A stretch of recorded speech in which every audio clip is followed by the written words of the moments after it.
senior guard has actually told us that when you hear of a murder now, it's actually more likely to be a woman than it is to be a murder related to gangland. Does that take you by surprise that we've kind of moved away from those gangland murders to women being murdered being more common? I'm not surprised, but yeah, I mean, the Garda figures last year showed that there were more women killed in domestic incidents than there were more general homicides, that you could say. And I just say, we should be screaming from the rooftops when that happens. We have a plan in place, we're working towards it, but everybody should be sitting up and saying, why is this happening? How can I do more? How can I prevent this from happening? And given that the plan is in place, is it disappointing for you as Minister that we see those numbers going up and they seem to be increasing rather than coming down, which is what the government's plan intends to do? So we only published the plan last year. There's a lot in it. We have a first 18-month implementation plan, so we're coming up on the first year.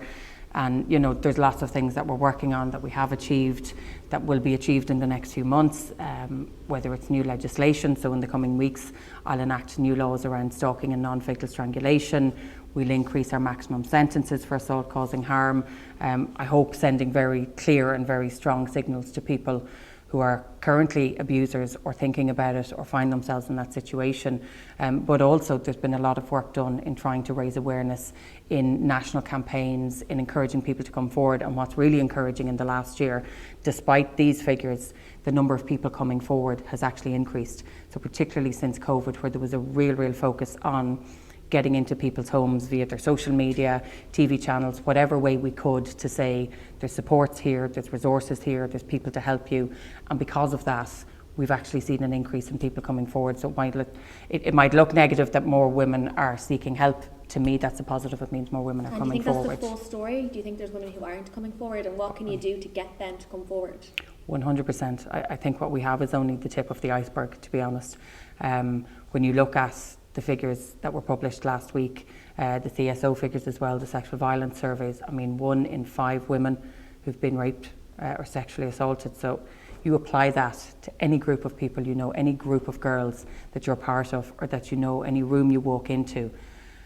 We're only getting the tip of the iceberg here. So we need to keep working. We need to make sure the zero tolerance plan, which sets everything from education to how we respond, through the criminal justice system, the courts, to supports and resources. We just have to keep working at it, putting money behind it, and making sure everybody's behind us and on board with this. Do we know why these numbers are increasing? Has there been any studies done by the department to look at why the number of women who are being not only killed but also subjected to domestic violence? Is Ireland an outlier on this? Is this a global problem? Do we actually know why this is happening?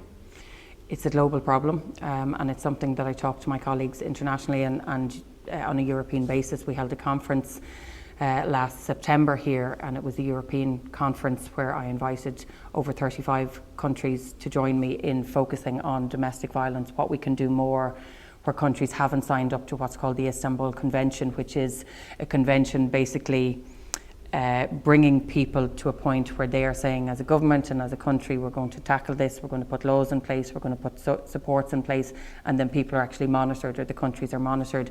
So Ireland's not an outlier, but what we haven't done well in recent years, and what we're starting to do now, is gather data. So as part of the zero tolerance strategy, there's a commitment to do on a 5-year basis new surveys with the CSO. The most recent one that we published was a sexual violence survey. The next one we're now doing is on domestic violence, and then we'll do the subsequent sexual violence survey. So the information then that we get from that, it'll feed into what I'm doing, it'll feed into the resources and supports that are needed, it'll feed into the campaigns, because we're getting different snippets of information that we simply don't have and we haven't had to date.